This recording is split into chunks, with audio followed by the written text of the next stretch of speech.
I començarem amb una ponència inspiradora que ens presentarà una persona que sempre posa per davant el territori, el producte i la sostenibilitat. Ell és el xef del restaurant d'Urt de Barcelona, Artur Martínez. Gràcies. Hola, molt bon dia. Moltíssimes gràcies per la invitació. És un plaer venir a Mallorca i sobretot coincidir amb tanta gent afina a coses que explicaré. Estic aquí per explicar la meva vinculació amb el territori i sobretot com participem activament en molts dels productes que cuinem al restaurant. Una forma de cuinar o un projecte de recuperació de patrimoni gastronòmic que es remunta a l'any 2008.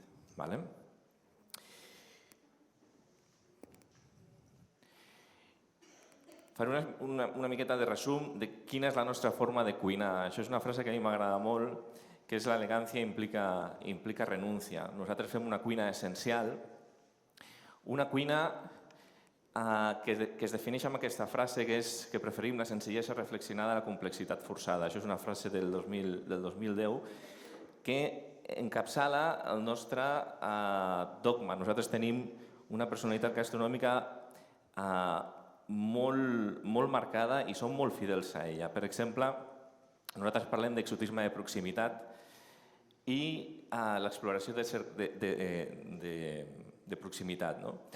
Nosaltres trobem a l'entorn molta capacitat de sorprendre'ns. No hem de recórrer a l'estranger, a lo forani, per trobar creativitat o per trobar productes que sorprenguin els clients. Després posarem exemples. També parlem d'una ancestralitat actualitzada. Creiem que la tradició ens legitima creativament. Trobem molta creativitat a la saviesa popular i a la saviesa tradicional. També ens agrada parlar d'això, ens allunyem del que és previsible. Quan cuinem sempre mirem la part que poca gent acostuma a mirar. Per exemple, si estem treballant amb pebrots, ens fixem en les fulles de la planta. Intentem tenir una mirada molt més global de tot el producte que treballem. Intentem fonamentar tot el que fem i després el que us deia. Sempre el producte amaga una singularitat que va més enllà de la que coneixem. Hi ha un producte a descobrir darrere d'aquest producte. Participem amb el productor forma part de l'equip de cuina. Això sembla molt romàntic, però és que és veritat. Vull aprofitar per dir que sempre que participo en jornades com aquesta, al final tot no serveix, res serveix si no cuidem el productor. I això vol dir, jo crec que és l'autèntic heroi de tota la gastronomia i no té el protagonisme que es mereix. I a més estem vivint una situació dramàtica on estan desapareixent. Fins que no cuidem això, fins que no solucionem això, fins que no traiem el productor d'aquesta burocràcia que l'està ofegant i sobretot que l'ajudem a lluitar amb tot el que està passant amb l'actualitat, amb la societat en la que vivim, on hi ha una globalització agressiva que els està matant, podem parlar de recuperar tradicions, podem parlar de moltes coses, però és el productor la pedra angular de tot plegat. I per nosaltres, el productor ens diu el que hem de cuinar. Jo em reuneixo amb ells, ens truquen, ens passen, i ells em diuen el que jo haig de cuinar. També és una cuina, el nostre restaurant ens basem molt en això, en la virtut del descarte, és a dir, la capacitat d'aprofitar el que sobra de l'aliment i sobretot fixant-nos molt en les serrades. Moltes vegades plats nostres són fruit d'aquestes serrades que de vegades superen el que nosaltres volíem fer inicialment. Aquest és un concepte que m'agrada molt dir, la nostra cuina és japoterrània. Jo no tinc ni idea de cuina japonesa, però sí m'agrada el seu ritual, la seva espiritualitat. Tot això és el que nosaltres volem. Volem agafar el Mediterrani, sempre dic que la nostra cuina és cos mediterrani i ànima japonesa per això. i intentem fer una cuina mediterrània i una cuina tradicional, o partint d'una cuina tradicional, però fent un producte molt més lleuger i més adaptat als temps actuals. La nostra cuina és austera, diem que és cuina essencial, i fins i tot més enllà. Nosaltres diem que la nostra cuina és radical. El terme radical és un terme que normalment, si ens fixem en el que significa el terme radical, és perteneciente o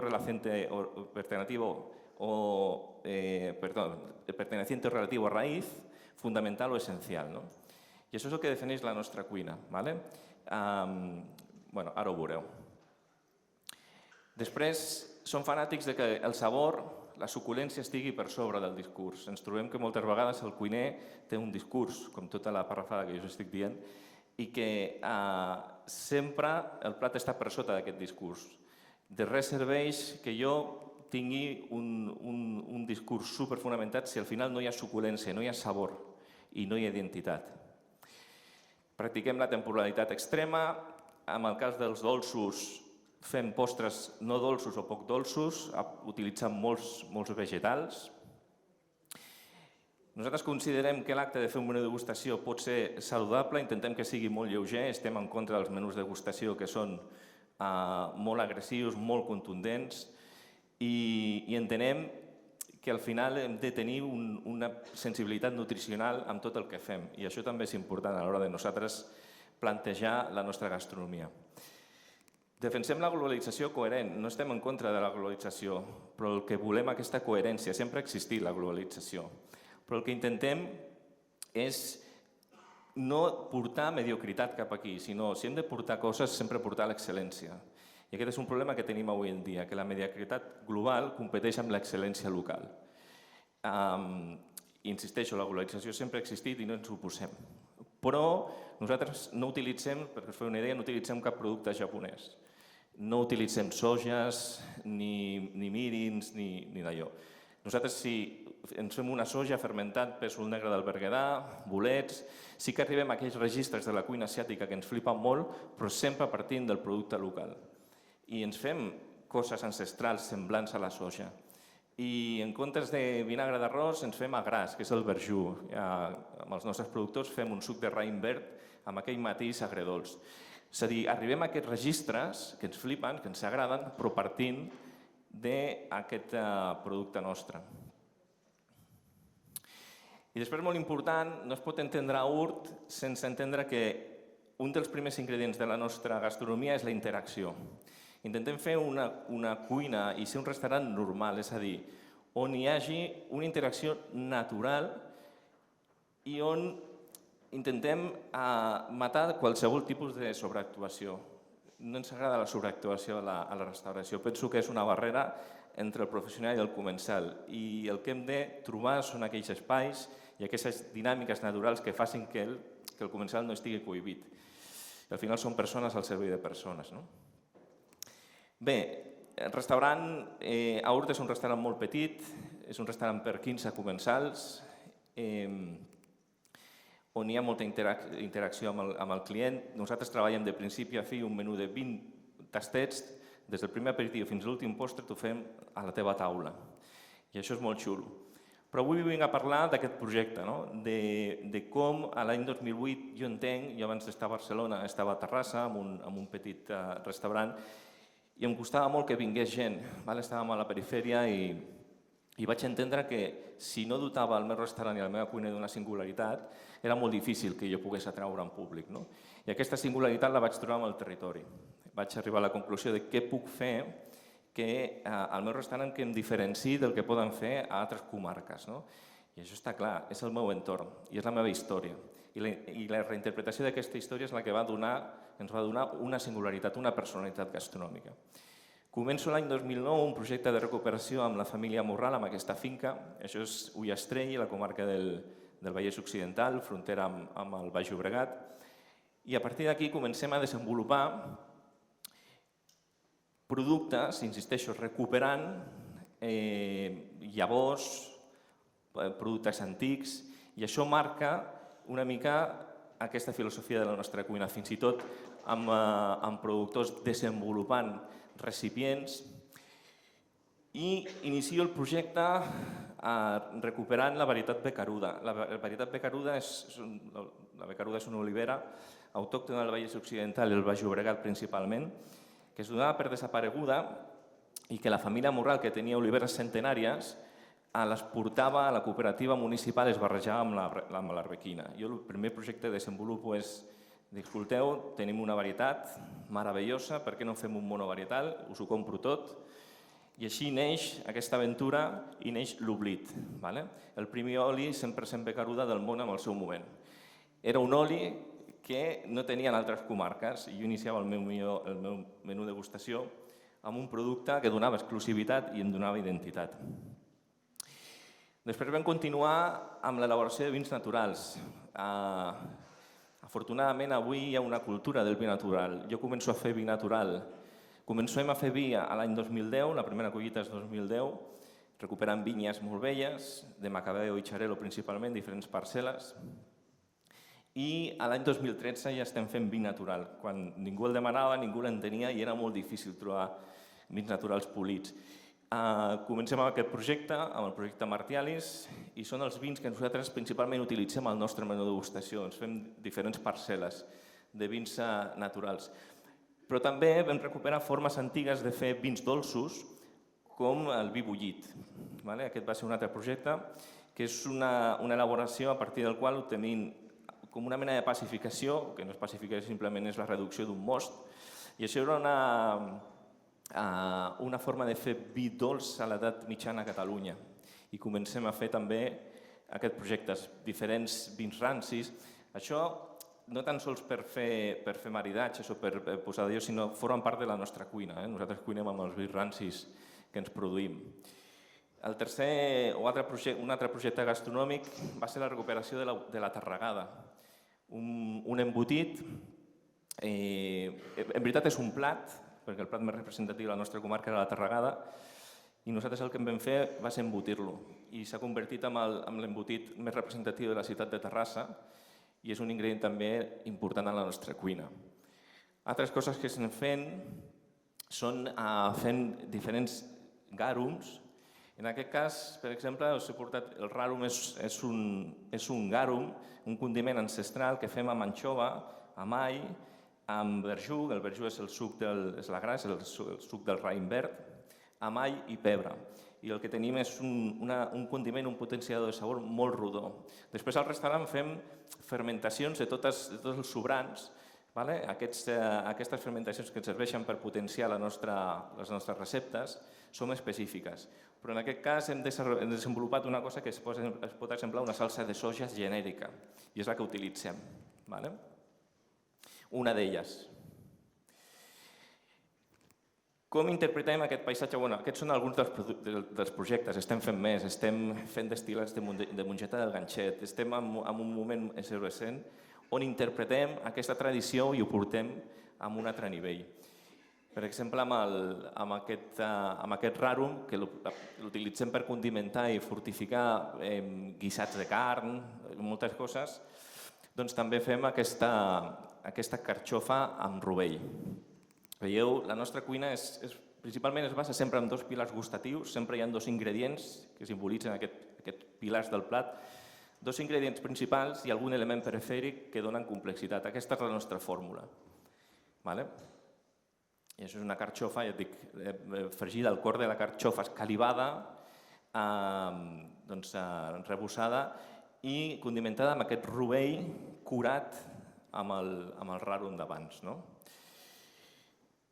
Som tan friquis que vam decidir fa temps fer-nos la nostra Coca-Cola. I el que fem és sarsaparrella, que és una beguda també ancestral. Fem sarsaparrella a partir d'extracte d'arrel de sarsaparrella. Això en col·laboració amb una empresa de Terrassa. Però tenim un refresc, tinc la possibilitat d'oferir un refresc amb extractes naturals. I això ens ha obert també la possibilitat de fer molta cocteleria. És un grau ja de friquisme interessant. Ara estem també fent uns formatges, però no per fer formatges en si, sinó derivats dels formatges. Estem fent projectes per diferents tupins, formatges fermentats amb tines de fang, i hem començat a fer diferents proves amb un productor que es diu Jordi Lorente, que està a Vacarisses, que treballa a llet de cabra crua. És un fantàstic productor. I a partir d'aquests formatges curats, fets per nosaltres, ara estem fent derivats del formatge. Perquè no m'interessa fer formatges. Hi ha grandíssims formatges. Jo no vull fer formatges, jo vull fer aquests derivats. Aquests tupins, estem fent diferents coses. Fins i tot alguns licors, estem jugant.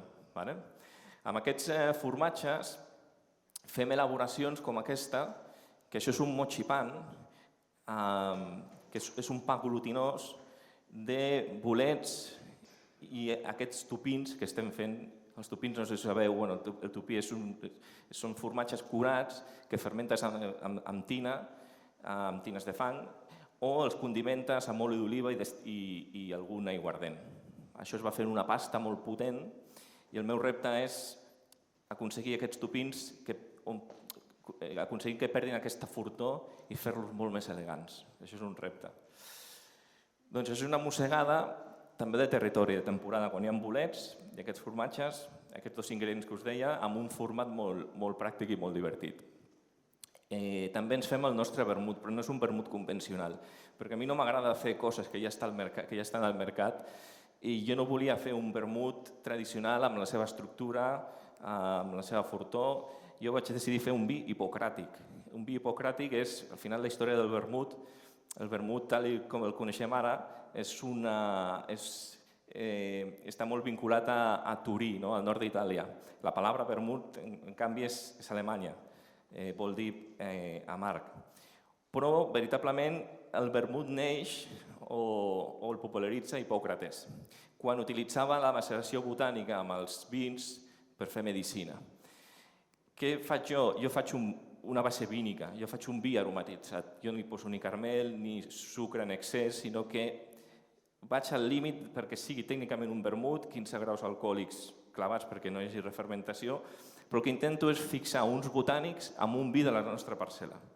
I fem un vi d'aperitiu, que ara hem canviat l'etiqueta, li diem Rarmut, un vermell i un blanc de dues parcel·les, un macabeo i una garnatxa, amb diferents botànics, amb ajenjo, el donzell, que he de portar perquè si no pot ser vermut, i també això ens serveix per... Clar, si enteneu que tot el que us estic dient són productes exclusius, que la gent que ve al restaurant només els troba allà, us podeu fer una idea del molt que ens ajuda a l'hora de sorprendre el client, més enllà de la nostra creativitat. Per si mateix ja els productes ja ens donen una identitat.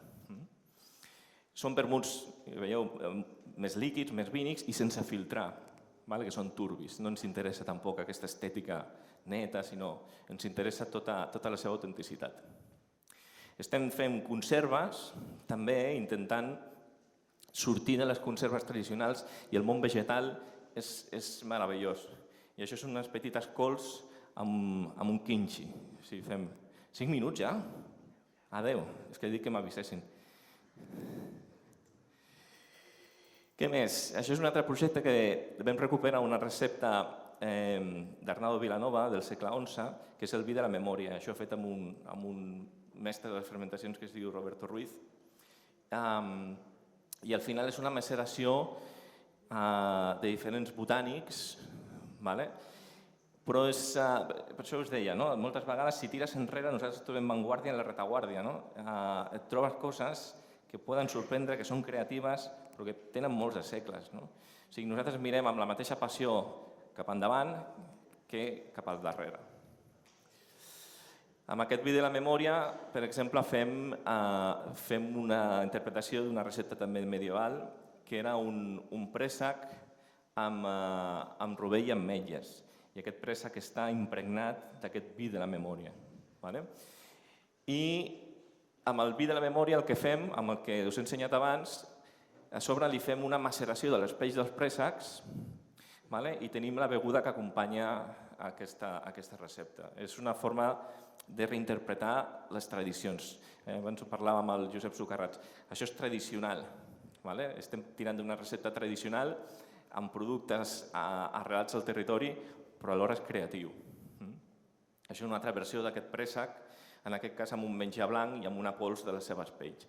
Ara sí que faré una mica de resum de coses que estem fent utilitzant el producte vinculat a la nostra història, com la mongeta del ganxet. En aquest cas nosaltres fem un miso de mongeta del ganxet amb aquest bonítol que us he ensenyat abans i amb és un bonítol curat, amb aquest miso de mongetes i amb les restes de les espines fem un consomé pur, un consomé on només té aigua i les espines del bonítol. Clarificat, reduït fins que es gelifica naturalment. La polpa aquella és veus, allò és una concessió, és un wasabi que s'estava fent al Montseny. Ara fa poc que s'ha cremat, han tingut un petit accident i trigarem a tenir el wasabi del Montseny. Això és aquest aprofitament, com només amb l'espina podem tenir un consomé tan màgic. També amb la mongeta del ganxet fem un plat molt tradicional. Això és, a Catalunya, fem les mongetes amb bacallà i allioli.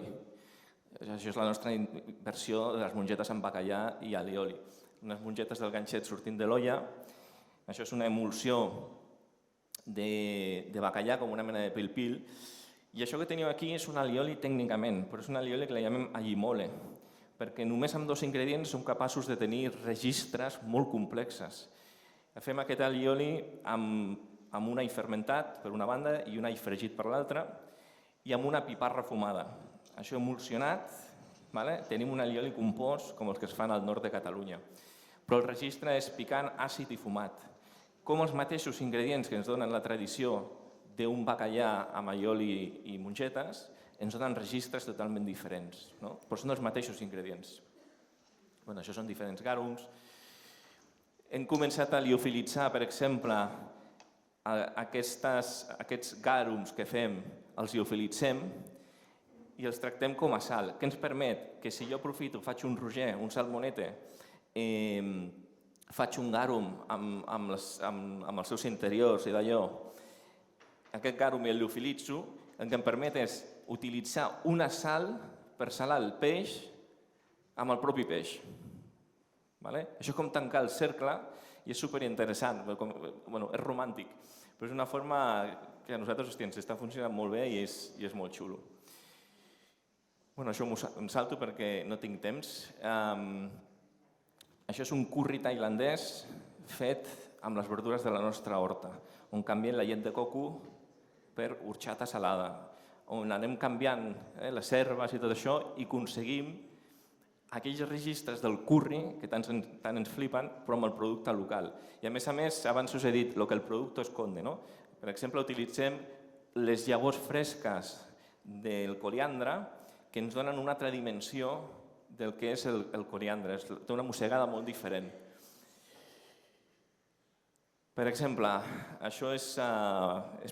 Ja tenim els brotons i els espigalls, no sé si els coneixeu, però treballem això que són les llàgrimes de la col. Parlem de les llàgrimes dels pèsols. Nosaltres estem atents a aquestes fluorescències naturals de la col per utilitzar aquests petits brots que són superdolços. Això saltat una miqueta és una autèntica bogeria. També és un producte que se'ns escapa. O, per exemple, amb les llavors de la caputxina fem mostassa. En comptes de fer mostassa amb la mostassa, doncs amb això estem fent mostasses. Això que veieu és la flor de l'aloe vera, que moltes vegades s'utilitza, el meu fruiter allà a la botiga el tenia com a ornamental. I això nosaltres fem o l'encurtim o el confitem amb sucre i fem un postre, això és un postre d'ametlles amb flors. 5 minuts? Gràcies. Ametlles amb flors. Clar, quines flors tenim? Carxofa, aloe vera i camamila. Doncs fem aquest postre una mica estrany. Això és el que us deia. Tenim un pebrot que és molt picant, però ens vam adonar que les seves fulles d'aquesta varietat, perquè el pebrot, la majoria de fulles tenen molta cel·lulosa, però aquesta varietat ens donava una mena d'espinac, però com un espinac molt ters. I fem aquest plat 100% pebrot verd, amb les seves fulles saltades, amb un pebrot verd confitat, el fregim, deixem que perdi el seu suquillo, amb aquest suquillo i el greix fem un pil-pil, i això són falses llavors inflades. És com un producte, un ingredient, ens dona una complexitat organolèptica bestial. És un altre exemple de com moltes vegades un simple pebrot verd ens pot donar creativitat. Això que veieu aquí són dos ingredients. Això és escarola i garotes, erizos de mar. I l'escarola la cuinem. Normalment la utilitzem amb amanida. Nosaltres la cuinem, fem una mena de crema densa, que és aquesta d'aquí. Amb les fulles exteriors fem un te. Les sequem i fem un te. I posem la garota a baix. Doncs això és l'amanida més essencial que hem pogut fer. Escarola i garota. Cada mossegada és al·lucinant. Tenim aquesta salinitat dolça de la garota amb aquell punt amargant de l'escarola i ens dona una dimensió molt guapa a nivell organolèptic. Però això és tradicional, això és un producte arrelat a la nostra història, però li donem una dimensió diferent. Sempre ens fem una idea de quin és el nostre projecte. Això em salto. Veus, això, per exemple, és un mochi on tot el producte és horchata.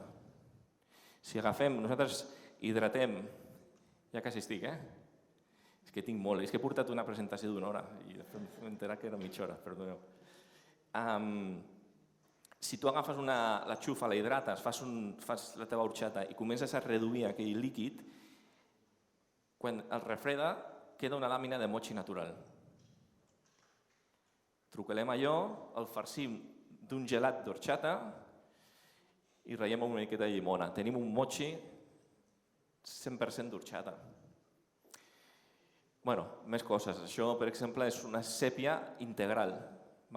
Amb la carn de la sèpia fem un tàrtar que el condimentem amb una tàrtara, però una tàrtara partint de mantega, que ve a ser com una holandesa.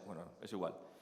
El cos de la sèpia a daus condimentada amb això, amb la melsa, que és el bazo, fem un garum, fermentem 5 mesos, ho barregem amb mel i amb sal gruixuda, ho tenim 5 mesos fermentant i tenim aquests puntets, que això ens dona tota la profunditat gustativa del cefalòpodo, tota la potència que té aquest marisc. I amb les restes, amb les aletes, els tentacles, fem un brou molt, molt, molt reduït, a partir del qual el barregem amb fècula i fem un inflat que serveix allò. T'estàs menjant una sèpia integral i només té un complement perifèric que és anís, brots d'anís tendre. 2 mossegades i et menges una sèpia. I vaig acabant, tinc moltes més, però això és un exemple d'aprofitament. Com d'un nespre, nosaltres aprofitem els ossos, la seva nou, o sigui, la seva ametlla, la fermentem i la ratllem i tenim un gust d'amaretto i fem un postre de nespre integral. La pulpa del nespre fem un sorbet, amb les peix fem un chutney, amb la seva castanya la ratllem per sobre i acabem amb un iogurt d'ovella ripollesa. Us vinc a ensenyar com el que ens és proper i passant-nos amb la tradició podem aconseguir coses excepcionals. Normalment llencem la síndria, la pell de la síndria, quan és un ingredient flipant. Nosaltres la degradem amb enzims i li donem el protagonisme. Fem un sorbet de pell de síndria amb un chutney de la carn de la síndria. I és capgirar. Ja vaig passant perquè si no... Això és un pa amb tomàquet, però és un tomàquet amb una miqueta, el pa és això. Però també és una forma de conservar el tomàquet molt interessant. És que té molt concepte, perquè m'estan fent fora. Això és... No, és que em costa arrencar, però després no hi ha qui em pare.